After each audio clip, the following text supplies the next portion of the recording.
Good morning and welcome to the Daria Reactions. I am Fred. If you are new to the channel, I'm glad that you found us. If you are a returning viewer, well, I'm glad that you're back. And this is the first video that we're recording here in 2025. We're going to get off to a interesting start here with the episode that we'll be covering this week, Legends of the Mall. And I believe this is the episode that I thought was Mart of Darkness originally, where it's a bit of an anthology, from what I understand, where stories are being told, like horror stories from like the fashion club's point of view, and so forth. I think that is this episode. Now, before we dive into it, as for those who are new here, if you don't know, have not gone through the many videos in this series so far, you get my genuine uncut reactions to the episodes in questions. We do the display capture, bring it up, bring it out. It's like we blur it. We are using the DVD versions of the episodes. You don't hear any audio because I tend to run my mouth throughout the course of the entire video. Anything that I notice, I will comment on, and anything that gets a chuckle and stuff, I'm easily derailed. I'm like Amtrak, to put it mildly, in that regard. Obviously, reaction, commentary, discussions, and so forth is all par for the course. However, disclaimer time. Uh, it's not my first time watching Daria. Far from it. I am old enough to have been in high school when Daria was airing on MTV originally. Season 4, in and of itself, basically falls in line with the end of my junior year and start of my senior year of high school. Granted, the episodes that aired in the summer of the year 2000 were episodes I had to catch reruns of because I made that bad choice of enlisting in the United States Army, and I was in Fort Jackson, South Carolina for July, August, and early September of the year of 2000. So, and all episodes, and even the movie Is It Fall Yet, I did not see until like after the fact, after I got home for that summer to begin my senior year of high school. So, with all that aside, let's get into it here. Legends of the Mall. And this is one of those episodes that has the Daria Day intro.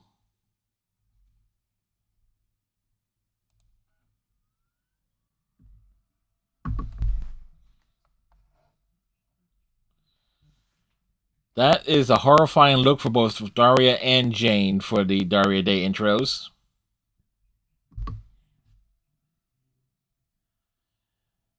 But it does set the premise of the episode in question, where it is a time traveling and different fashion things in store for the course of history.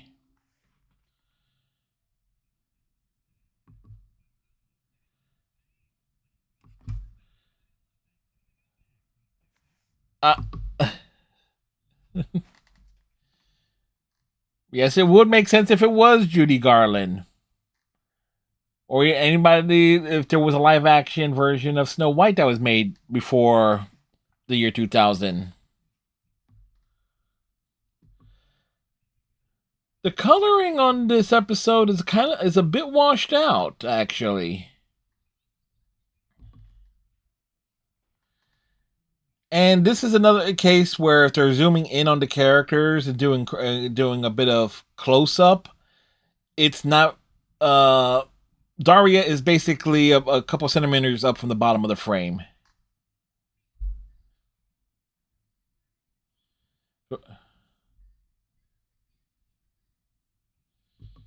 Yes, you have to take the bus. And Quinn is not joking. They have to walk or take the bus.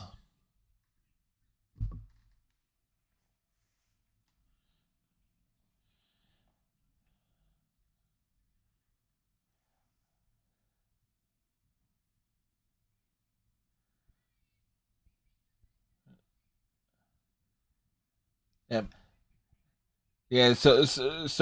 Jake is supposed to pick up the Quinn and her friends, and the car's not working, and Jake is just losing it.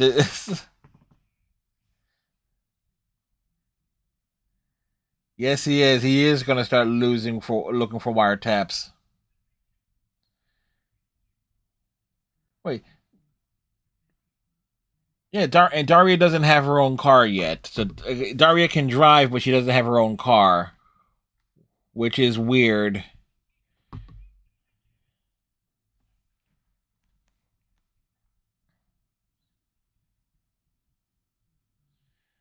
Uh, and of course, the running gag is like all the Morgendorfers eat is lasagna.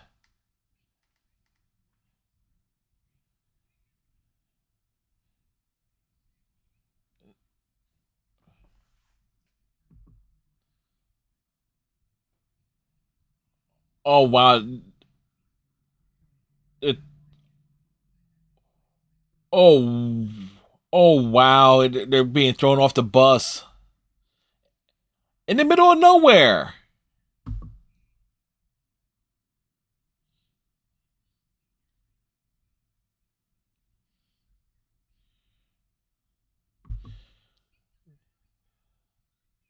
The Rattling Girl of Lawndale. Oh yeah. Okay. All right. I remember I remember the bit now. Girl gets so damn thin and that her bones start rattling. Funny enough, it looks exactly like Sandy.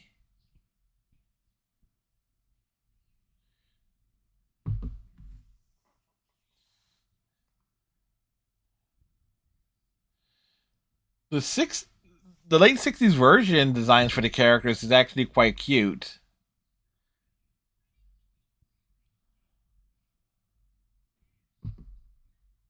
Almost perfect.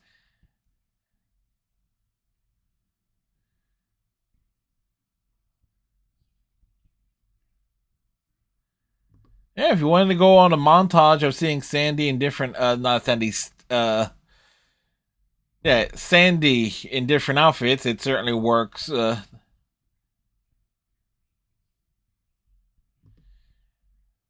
Hey, look, it's Skeletor.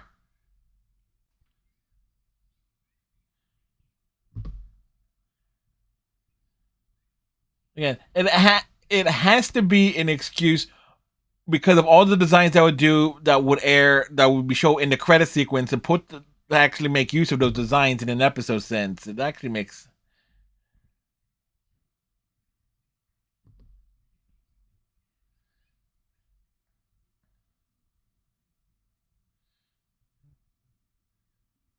it's her. She's shake rattling and rolling.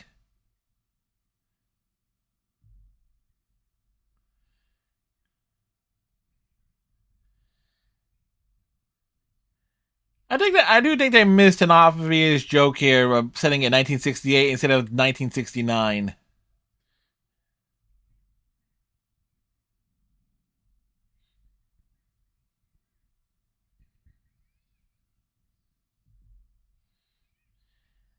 And they couldn't get any sleep.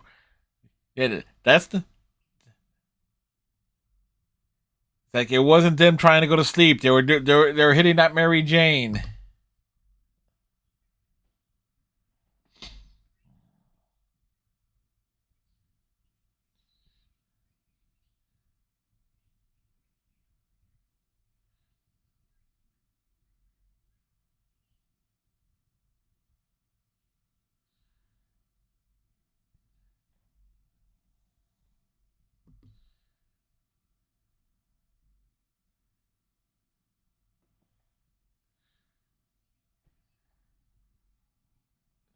Eyelid consuming monsters do exist. They do exist. They're called Republicans. The dog is getting their revenge. And think about it. Trent was in Trent was in Jake's car. Granted, it Jake crashed into a tree in the Daria the musical episode. If you want to call back to that,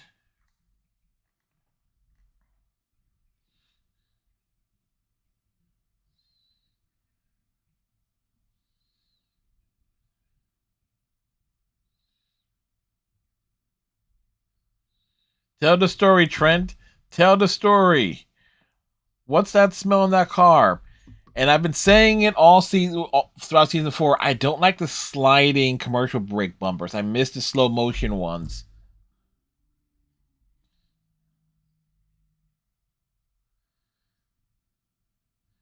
They ran out of gas. Oh,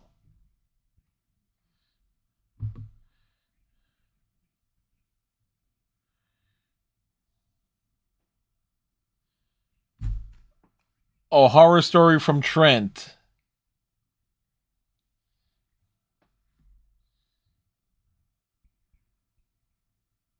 Metal Mal, Mr. DiMartino. I could totally believe Mr. DiMartino in a previous lifetime being a shop teacher.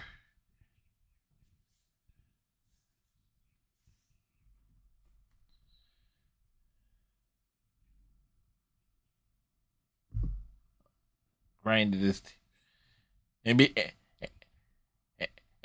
and he became a history teacher.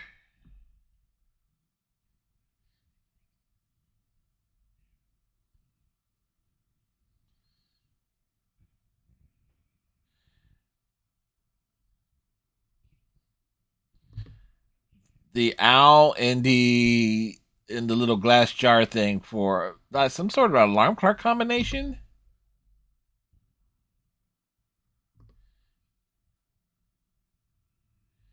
That's a visual for you.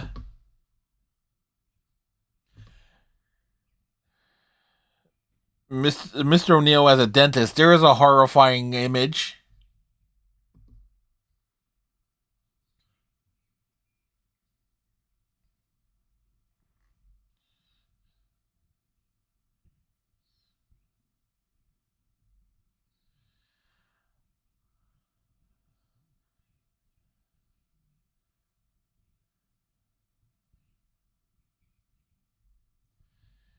Kevin would find good use for a giant nail file when prison.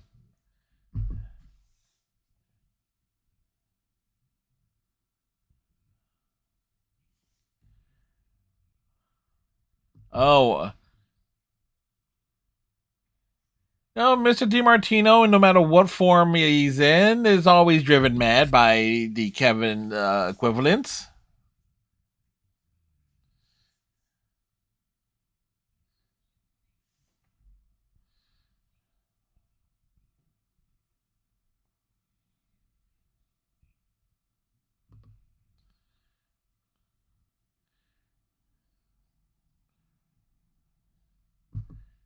Yeah, it's quite inventive.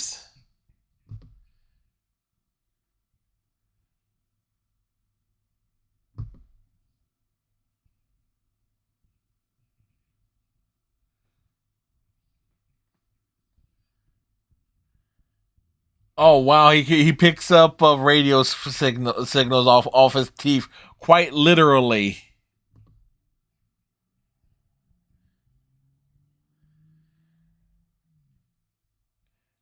And this is the one episode. This episode actually has the licensed music in it on the DVD because it actually because he's picking up girls. Cyndi Lauper's "Girls Just Want to Have Fun," and he's picked up on that episode.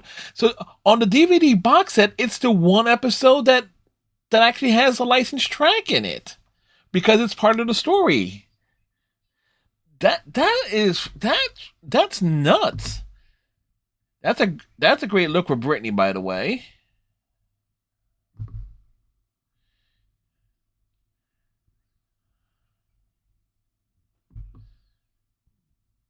Yeah, it's still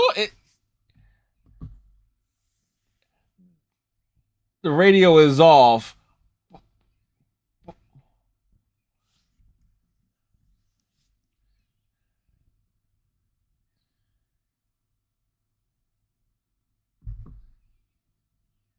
You didn't get. She did not get scared. Kevin did.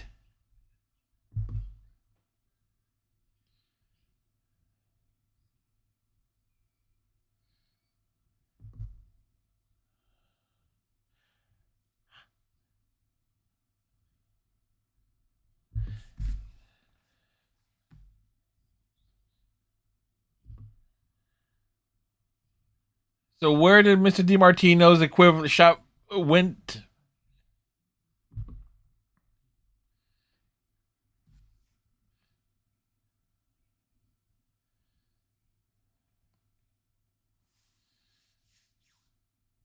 Yeah, the reason why the same song was on the radio probably for licensing issues. Quinn's lost, not necessarily in the woods.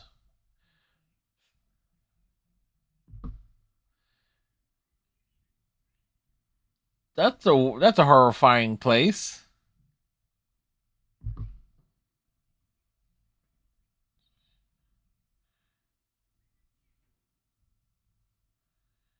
Striped curtains.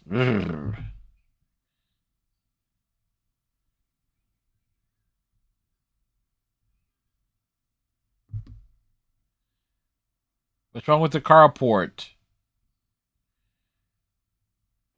Like seriously, what's wrong with the carport? I can understand skipping by the house with the gnome, but why the one with the carport? Trent's car is on its last legs. Yes, an hour.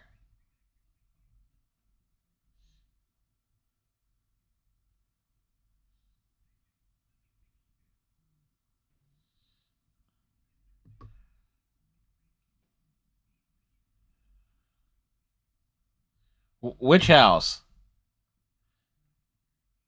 Oh, Jane has a horror story.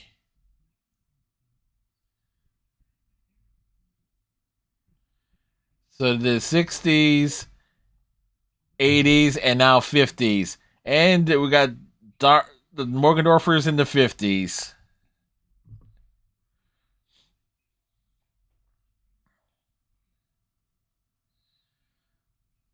For an anthology, it's actually quite clever here.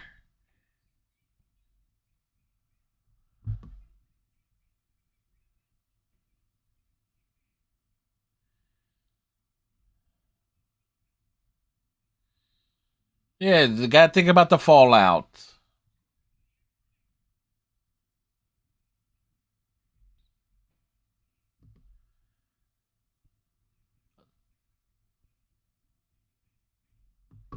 A few cigarettes before having seconds.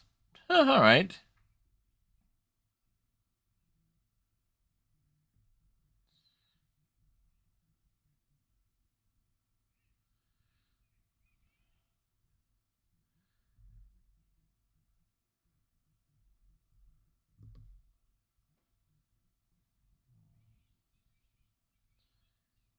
That was extreme example.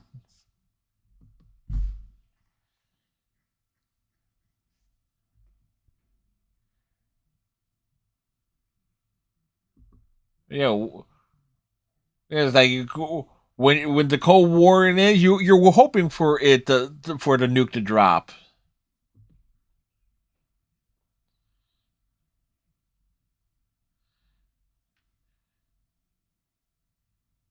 Why are they constantly singing "America the Beautiful"? Beautiful, of course. Boy Scouts, of course.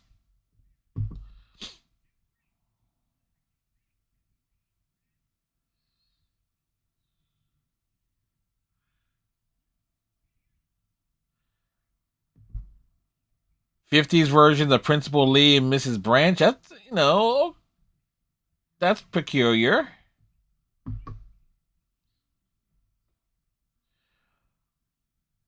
Walnuts in the Jello.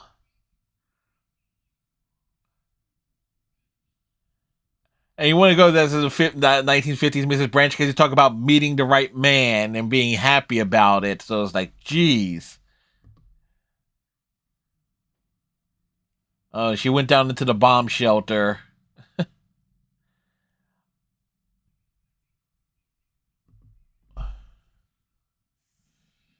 Oh my goodness! How quick? How quickly did he arrange for the concrete to be poured? Because she did went down there the night before.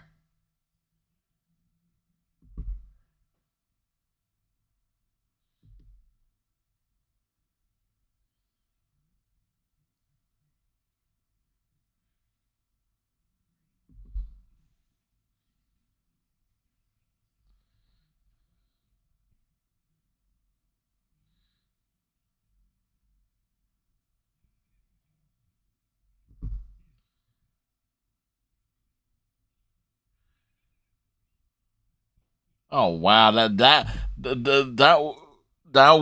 joke did not age well. I'm not going to repeat what was said there, but it did not sure as hell did not age well.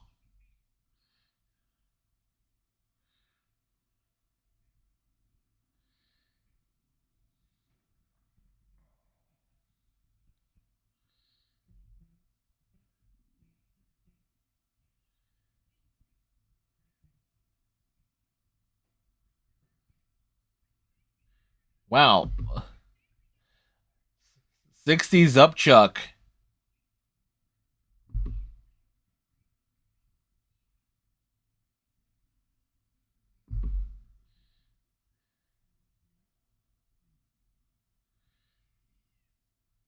It's like how would the answers changed? Oh, okay, so it's the ghost.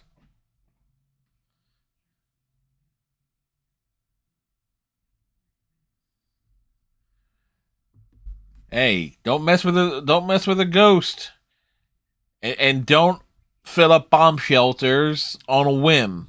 That's the lesson.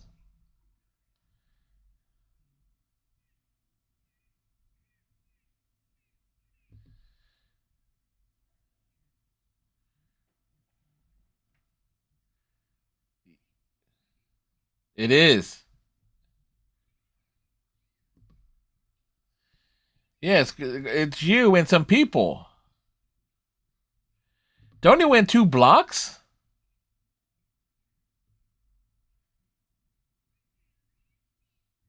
There was 2 girls there.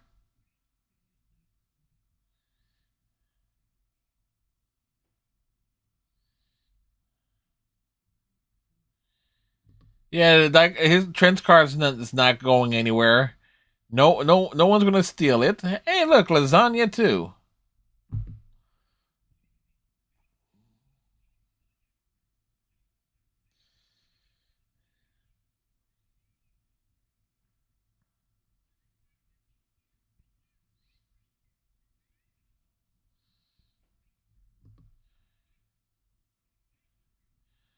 You gotta be proud for Jake in this case.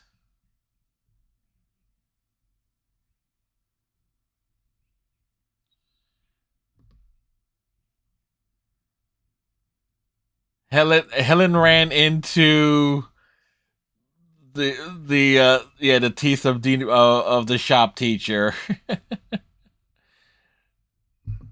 So at least one of those legends was true. Um, for an anthology episode telling 3 short stories and with the framework, it's kind of like as a in 3 horror related tales, almost in the same vein as the well, not quite the same vein as the Simpsons Treehouse of Horror, but if you compare it to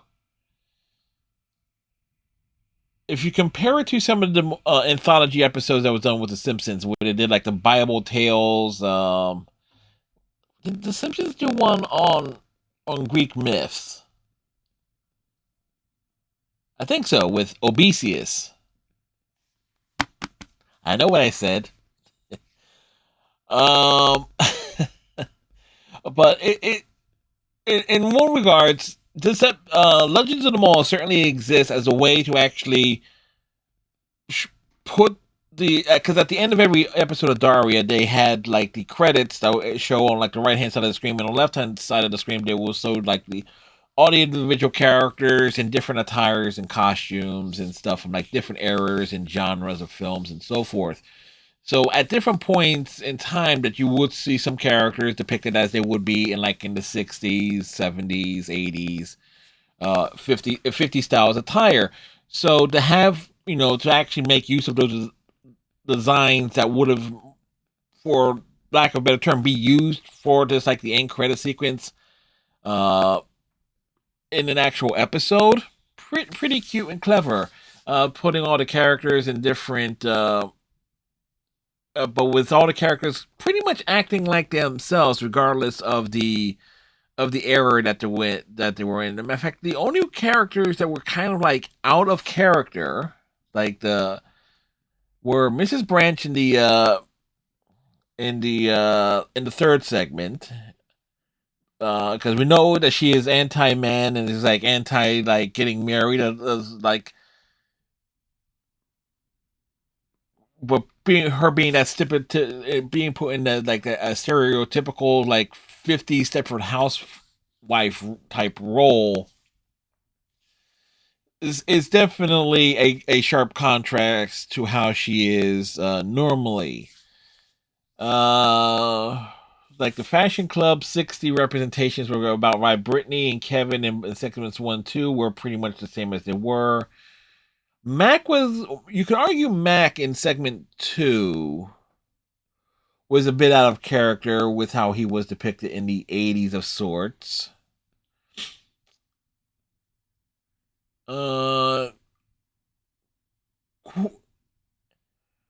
Stacy was not in the 60s segment, but Tiffany and Quinn were outright. The three J's were also so pretty much how they were, except they were more fawning over Sandy to an extent in segment 1 when she was pointing out the flaws with the bunting. But still, it still was a fine collection. But the surreal thing, the crazy thing that Cyndi Lauper's Girls Just Want to Have Fun is actually, if you are going off of the, do I have it over here? No, it's over here. If you're going off of the complete series box set, this box set does not have any of the licensed music in it. Matter of fact, the insert, and granted, this is not the original case for the box set. I explained that a few months ago that I replaced the casing. But this actually points out that that they did not have any of the licensed music in it. Most likely for licensing reasons. But the fact that the Girls Just Want to Have Fun, 3 instances of the chorus, and it is Cyndi Lauper's voice being heard with the music. The fact that it is actually in the episode, not edited out or replaced with a similar, like a something generic that would sound kind of 80s ish, caught me by surprise, because there are no other instances of any licensed songs in any episodes of Daria that we have watched over the course of these series of videos. Matter of fact, a lot of the music outside of the Daria theme itself, opening and closing themes, all the music in the DVD box set is basically been stuff that you will, well, like if you're a wrestling fan, stuff like the theme for Hardcore Holly or Crash Holly, and like I think the Hardy Boys theme was actually heard in a few episodes at different points in time, because they're all part of that same musical license package. As a matter of fact, you can actually, because the WWE does not own those particular bits of music. They actually licensed them out as well. It's kind of like why you would hear some of those things on like commercial bumper on commercials, car commercials. I know Spike TV used them a lot throughout like the 2000s and such. So anyway, those are all. That will bring this particular episode down to an end here for this week's episode of the Daria Reactions. Next week, because I still have the DVD up. The episode in question is titled "Groped by an Angel."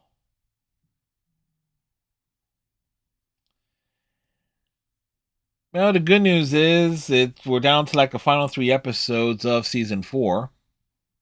This one of the worst titles ever. So it's like that's going to be buried by the YouTube algorithm. I can almost guarantee it. Anyway, we'll wrap this up Like, comment, subscribe if you are so inclined, and you can be sure to join me over on Twitch every single night. Typically, the weekday night streams start about 9:30. Weekend streams start about 5 o'clock Eastern Standard Time, and we doing all sorts of stuff. We're primarily featuring Dragon Age: The Veilguard over on the Twitch channel. So I hope you come along and join us on those adventures. So with that, we will see you next week. Have a good one, folks. Bye.